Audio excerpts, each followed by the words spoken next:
Sheet ഇട്ടിട്ടുണ്ടായിരുന്നു, പക്ഷേ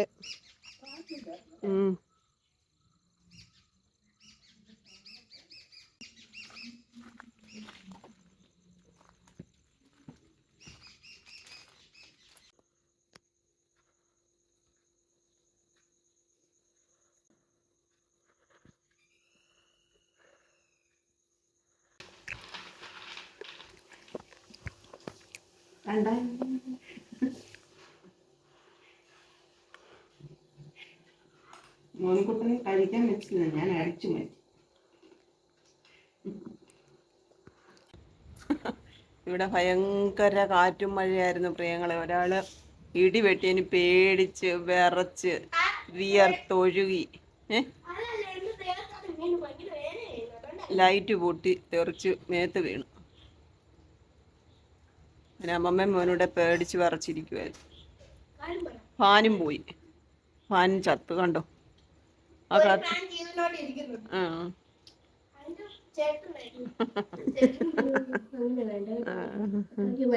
ഇന്നത്തെ മഴ അപാര മഴയായിരുന്നു, ഭയങ്കര കാറ്റായിരുന്നു.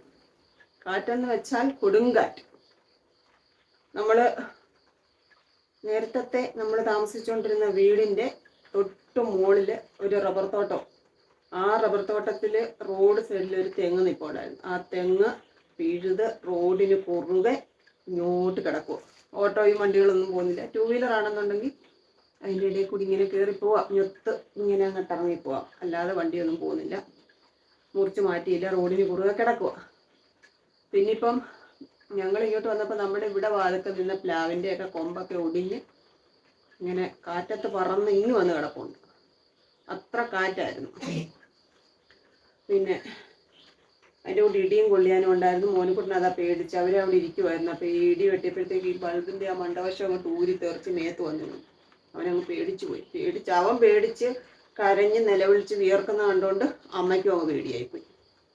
രണ്ടുപേരും ഒരുമാതിരിയില്ല പരുവത്തിലിരിക്കുമായിരുന്നു. ഞാൻ വന്നപ്പോൾ ഒരു 5 മണിക്ക് നമുക്കൊരാളിനെ കാണണമായിരുന്നു. അപ്പോൾ അത് വിചാരിച്ചുകൊണ്ട് ഞാനൊരു 4:45 4:30 കഴിയുമ്പോൾ ഇറങ്ങണമെന്ന് വിചാരിച്ച മഴ കാരണം അവിടെ നിന്ന് 4:45 കഴിഞ്ഞ് 5 മണിയായി ഇറങ്ങിയപ്പോൾ. എന്നിട്ട് ഞാൻ പാഞ്ഞിങ്ങിട്ട് വരുമായിരുന്നു. എനിക്ക് അപ്പോഴേ മനസ്സിലുണ്ട് മഴയുണ്ട്, ചിലപ്പോൾ നടക്കത്തില്ല എന്ന് മനസ്സിലുണ്ടെങ്കിൽ നമ്മൾ പറഞ്ഞതില്ലയോ എന്ന് വിചാരിച്ച് ആ സമയം ഓർത്ത് ഞാൻ ഓടിപ്പാഞ്ഞിങ്ങോട്ട് വന്നു. സൂപ്പർ മാർക്കറ്റിൽ കയറി ഒരു പാക്കറ്റ് പാല് മാത്രം മേടിച്ചുകൊണ്ട് നേരെ അങ്ങ് അമ്മയുടെ അടുക്കലോട്ട് പോയി. പക്ഷെ നടന്നില്ല, നാളെ രാവിലെ നടക്കത്തുള്ളൂ. മഴയായതുകൊണ്ട് അവരിറങ്ങിയില്ല.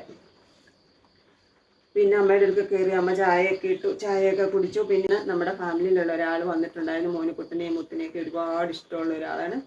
അപ്പോൾ അവർ വന്നപ്പോൾ നമുക്ക് കുറച്ച് ഓസിൻഫയുടെ ബേക്കറിയിൽ നിന്ന് നമുക്ക് പപ്സൊക്കെ മേടിച്ചുകൊണ്ട് തന്നു. ഇതെല്ലാം അവിടുന്ന് കൊണ്ടുവന്നതാണ്.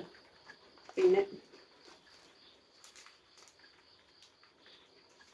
അപ്പം ഞാൻ അമ്മയ്ക്ക് 2 പപ്സൊക്കെ കൊടുത്തു. എന്നിട്ട് ഞങ്ങളിങ്ങി പോരാനായിരുന്നു. അപ്പം അമ്മയ്ക്ക് ഒരു പേടി. അമ്മയ്ക്ക് മഴ പെയ്തും മഴയും കാറ്റും വരുന്ന ഉടനെ ഞങ്ങൾ ഇവിടെ ആണെന്നുണ്ടെങ്കിൽ അമ്മയുടെ മനസ്സ് ഭയങ്കര പേടിയാണ്. ഒരു ദിവസമാണെന്നുണ്ടെങ്കിൽ സാറ് വന്നിട്ടുണ്ടായിരുന്നല്ലോ. അപ്പം എന്നെ അന്ന് ഭയങ്കര കാറ്റും മഴയായിരുന്നു. അപ്പോൾ എന്നെ വിളിച്ച് ചോദിച്ചു, പുള്ളി അവിടെ ഉണ്ടോ, എന്തോ നിങ്ങൾ തന്നെ ഉള്ളൂ? ഞാൻ പറഞ്ഞല്ല, സാർ ഇവിടെ ഉണ്ടെന്ന്. അന്നേരം പറഞ്ഞ് എനിക്ക് പേടിയാ, അല്ലെന്നുണ്ടെങ്കിൽ അങ്ങനെ ഇങ്ങനെ. അപ്പം ഇന്ന് ഈ ഒരു സംഭവം കൂടെ ആയപ്പോൾ മനസ്സിൽ ഭയങ്കര ആദ്യമുണ്ട്. അപ്പോൾ ഞാൻ പറഞ്ഞെന്നാൽ ഞാൻ വീട്ടിൽ പോയി കുളിച്ച് ഡ്രസ്സ് മാറിയിട്ടൊക്കെ വരാം എന്ന് പറഞ്ഞുകൊണ്ട് വന്നതാണ്. ഇനിയിപ്പോൾ ഞാൻ കുളിച്ചിട്ട് ഞങ്ങൾ അങ്ങോട്ട് പോയി അമ്മയുടെ കൂടെ കിടക്കാം, അവിടെ കിടക്കാം. മോനിക്കുട്ടൻ്റെ സ്കൂളിൽ പോയി. മോനിക്കുട്ടൻ 5ാം ക്ലാസ്സിലോട്ടായത്. ഈ വർഷത്തെ ടെക്സ്റ്റ് എല്ലാം വാങ്ങിച്ചുകൊണ്ട് വന്നേക്കും കേട്ടോ. ആദ്യത്തെ ടേമിലെയാണ്, ബാക്കിയായിട്ട് ഓരോ ടേമിലായിട്ട് വരും. ഈ യൂണിഫോം വാങ്ങണം. എൻ്റെ മോനിക്കുട്ടൻ അങ്ങനെ 5ാം ക്ലാസ്സിലായി. ഇനി ഇതെല്ലാം നമുക്ക് കവർ ചെയ്യണം. ബാഗ് വാങ്ങണം, യൂണിഫോം വാങ്ങണം, ഇതെല്ലാം ഉണ്ട്. ഈ പാർട്ട് 1 ഈ ടേം കഴിയുമ്പോഴത്തേക്ക് അടുത്ത പാർട്ട് 2 പാർട്ട് 3 അങ്ങനെ 3 ടേമായിട്ട് പുസ്തകം എല്ലാം കിട്ടും കേട്ടോ. ഈ ഒരു ലാസ്റ്റൊക്കെ ആകുമ്പോഴത്തേക്ക് എടുത്ത് പൊതിഞ്ഞാൽ മതിയല്ലോ. ഇരിക്കട്ടെ. പ്രിയങ്ങളെ, അമ്മക്കിളിയുടെ കൊച്ചു കൊച്ചു വിശേഷങ്ങളിലേക്ക് എല്ലാവർക്കും സ്വാഗതം.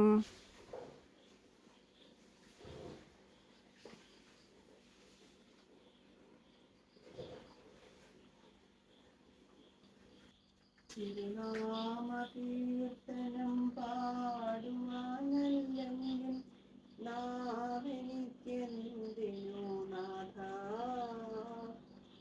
അപദാനമെപ്പോഴും ആലപിച്ചില്ലെങ്കിൽ അധരങ്ങളെന്തിനു നാഥ, ഈ ജീവിതമെന്തിനു നാഥ. കുളിയും ജപമൊക്കെ കഴിഞ്ഞു. ഇനി ഞങ്ങൾ അമ്മമ്മ വീട്ടിലോട്ട് പോവാണ്. 7 മണി കഴിഞ്ഞു. മഴച്ചാറ്റലുണ്ട്. വലിയ മഴ പെയ്യത്തില്ലായിരിക്കും രാത്രിയിൽ, നോക്കാം. പിന്നെ ഇന്ന് നമ്മുടെ വീഡിയോ ഒക്കെ കാണുന്ന ഒരാൾ എന്നോട് പറഞ്ഞു കൈക്ക് നീര് വെക്കുന്നുണ്ട് എന്ന് പറഞ്ഞു കേട്ടോ, എക്സർസൈസ് ചെയ്യണമെന്നുള്ളത്. കൈക്ക് നീര് വെക്കുന്നുണ്ട് പ്രിയങ്ങളെ, എനിക്ക് തന്നെ അറിയാം. നല്ല ഭാരവും വേദനയും ഉണ്ട്. പതിവ് പോലെ നേരത്തെ ഞാൻ ചെയ്യുന്ന പോലെ എക്സർസൈസ് കറക്റ്റായിട്ട് ചെയ്യാൻ എനിക്ക് പറ്റുന്നേ ഇല്ല ഇപ്പം. ഒന്നാമത്തെ കാര്യം ക്ഷീണവും ഔഷധയും കൊണ്ട് വന്ന് പണിയെല്ലാം കഴിഞ്ഞ് ഞാനങ്ങ് കിടക്കും. പിന്നെ രാവിലെയൊക്കെ പെട്ടെന്ന് ചാടി എഴുന്നേറ്റ് അടുക്കളയിലെ ജോലിയൊക്കെ ഒതുക്കിയിട്ടാണ് അങ്ങോട്ടും ഇങ്ങോട്ടും എല്ലാം പോക്കും വരവൊക്കെ. അതുകൊണ്ട് എക്സർസൈസ് ചെയ്യാനുള്ള സമയം ഇപ്പം അങ്ങനെ കണ്ടെത്തുന്നില്ല, പറ്റുന്നില്ല. അതുകൊണ്ടാണ് കൈക്ക് നീര് വെക്കുന്നുണ്ട്. അല്ലേ തന്നെ എനിക്ക് വണ്ണം വെക്കുന്നുണ്ട്, അല്ലാതെ തന്നെ ഞാൻ വണ്ണം വെക്കുന്നുണ്ട്, മോനിക്കുട്ടന് വണ്ണം വെക്കുന്നുണ്ട്, എല്ലാം പറയുന്നുണ്ട് എല്ലാവരും. നമുക്കിതൊക്കെ ക്ലിയറാക്കി എടുക്കണം, നടപ്പൊക്കെ തുടങ്ങണം, അങ്ങനെയൊക്കെ ആഗ്രഹിക്കുന്നുണ്ട്. കുറച്ച് കാര്യങ്ങളോടൊക്കെ ഒന്ന് സെറ്റായി കഴിഞ്ഞാൽ നമ്മൾ നമ്മുടെ ആരോഗ്യകാര്യത്തിൽ വളരെയേറെ ശ്രദ്ധിക്കുന്നതാണ്. എൻ്റെ പ്രിയങ്ങൾ ഞങ്ങളോടുള്ള സ്നേഹം കൊണ്ടാണ് ഇതൊക്കെ പറയുന്നതെന്ന് അറിയാം. ഞങ്ങൾ മനഃപൂർവ്വം ഉഴപ്പുന്നതല്ല പ്രിയങ്ങളെ, സാഹചര്യം അങ്ങനെ ആയതുകൊണ്ടാണ്. നമുക്കിതൊക്കെ റെഡിയാക്കാം. കുറച്ച് ദിവസങ്ങളോടൊക്കെ ഒന്ന് ഇങ്ങനെയൊക്കെ അങ്ങോട്ട് പോട്ടെ, നമുക്ക് റെഡിയാക്കാം. ദൈവം അനുവദിച്ചാൽ നമുക്ക് എല്ലാം ക്ലിയർ ആക്കണം. ഞാൻ കുളിക്കുന്ന കണ്ടപ്പോൾ ഒരാൾക്ക് കുളിച്ചു. അത് പോയേച്ച് വരല്ലേ. അയ്യോ, അവിടെ ചെന്ന് അമ്മമ്മയുടെ കൂടെ എന്താ മെഴുക്കുവരട്ടി, ഉരുളക്കിഴങ്ങ് മെഴുക്കുവരട്ടി വെക്കാം.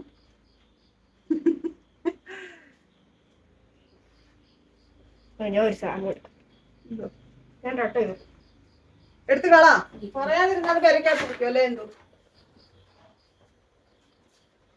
ഭയങ്കര അട്ടശല്യമാണ് പ്രിയങ്ങളെ, ഞാൻ പറഞ്ഞില്ലേ. വൈകിട്ട് ഞാൻ വന്നു കഴിഞ്ഞ് ഒരു 5-6 എണ്ണത്തിനെങ്കിലും ഞാൻ എപ്പോഴും എടുത്തെടുത്ത് കളയണം. താഴെയൊക്കെ ഇങ്ങനെ നോക്കിയാണ് ഞാൻ നടക്കുന്നത്. എനിക്കിതുപോലെ അറപ്പുള്ള ഒരു സാധനം വേറെ ഇല്ല. എടുക്കും ഉരുളക്കിഴങ്ങ്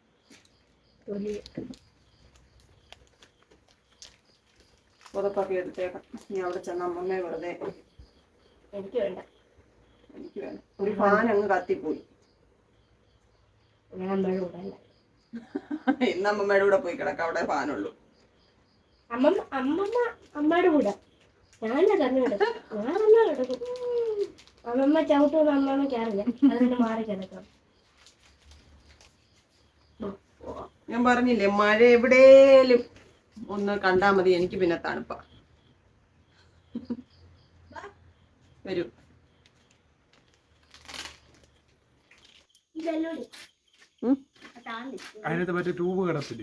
അറിയത്തില്ല.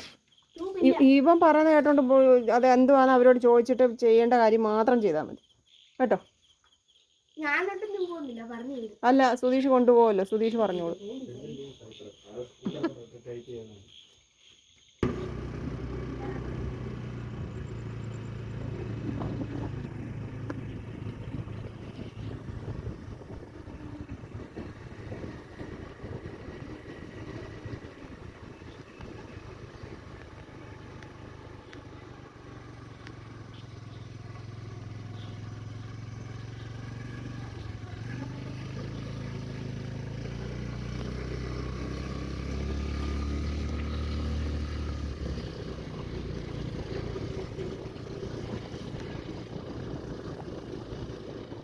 ആവി പറക്കും, ആവി.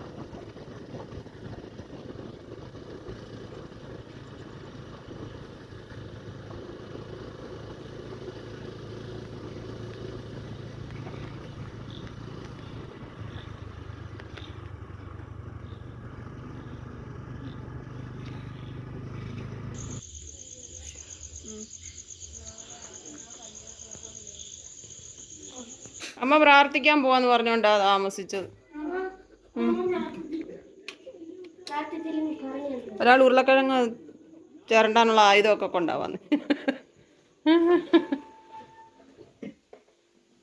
നല്ല വിശക്കുന്ന പറഞ്ഞാ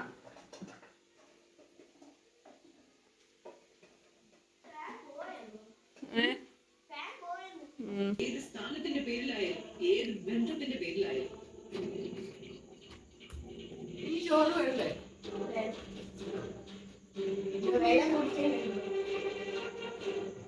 ചോറിനാ സമയം ആയില്ലല്ലോ.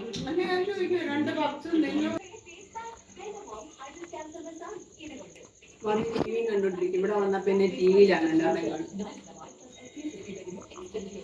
അവിടെ പിന്നെ ടി വി എന്തുവാന്ന് പോലും എനിക്കറിയാം.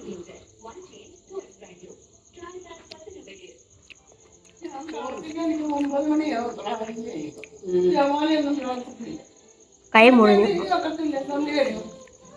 അല്ല അവിടെ ടി വി വെക്കും, പക്ഷെ ഞാൻ കാണുന്നില്ലല്ലോ. എനിക്ക് കാണുന്ന ഒന്നും അവിടെ ടി വിക്കകത്ത് വെക്കാറില്ലേ.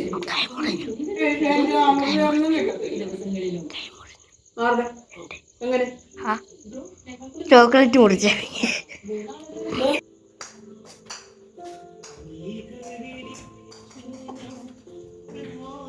കുടുംബജീവിതം അവസാനിപ്പിച്ച് തിരിച്ചു വിവാഹമോചിതരായി. ചോദ്യം അദ്ദേഹത്തിന്റെ ഇതാണ്, എന്തുകൊണ്ടാണ് ഇങ്ങനെ സംഭവിച്ചത്?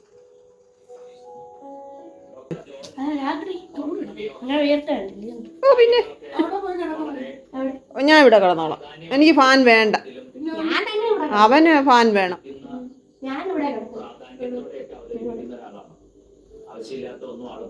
അമ്മ എൻ്റെ കൂടെ അവിടെ കിടന്നു. ചവിട്ടരുത് അമ്മമ്മ. അത്താഴം കഴിക്കാൻ പോവാണ്. അത്താഴം കഴിച്ച് ഇവിടെ നമ്മൾ ഇന്ന് ചാച്ചി ഉറങ്ങും. ചോറിടും. കറണ്ട് അല്ല, ഫാൻ ഇടി മുഴങ്ങി ഫാൻ അടിച്ചു പോയി. ഒരു ഫാൻ അടിച്ചു പോയി. അതുകൊണ്ട് ഒരു ഫാനേ ഉള്ളൂ. അതിന് നല്ല കാറ്റൊന്നുമില്ല. എനിക്ക് കാറ്റ് വേണ്ട. പിന്നെ മോനിക്കുട്ടൻ തന്നെ ടേബിൾ ഫാനൊക്കെ എടുത്തുകൊണ്ട് വന്ന് സെറ്റ് ചെയ്യുന്നുണ്ട്.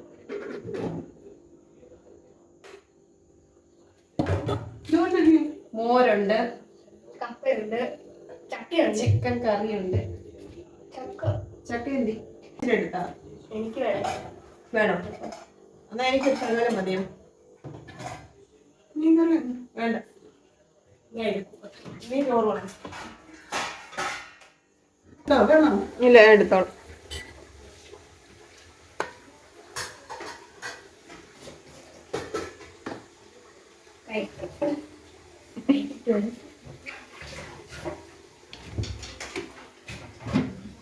ഇപ്പൊ അമ്മ ചിക്കൻ കറി വെച്ചാലും തേങ്ങാക്കൊത്ത് ഇടത്തില്ലല്ലോ, കഴിക്കാൻ വയ്യാത്തോണ്ട്. ഇപ്പൊ ഒന്നും ചവയ്ക്കാൻ വയ്യ. തേങ്ങാക്കൊത്ത് ഒന്നും കട്ടിയുള്ള ഒന്നും ചവയ്ക്കാൻ വയ്യ. ഉരുളക്കിഴങ്ങ് മെഴുക്ക് പുരട്ടി വേണ്ടായിരുന്നു മോനുക്കുട്ട. ഇല്ല,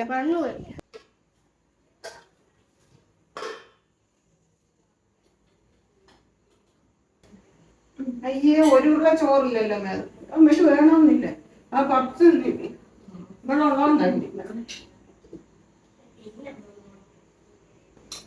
ചോറും ചക്കയും വിളമ്പി. ഇനി ചിക്കൻ കറി വിളമ്പാം.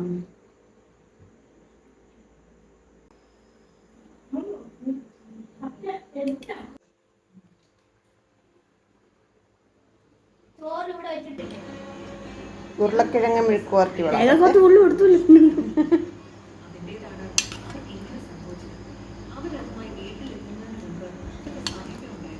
മോര് കറി ഇച്ചിരി എടുത്തു.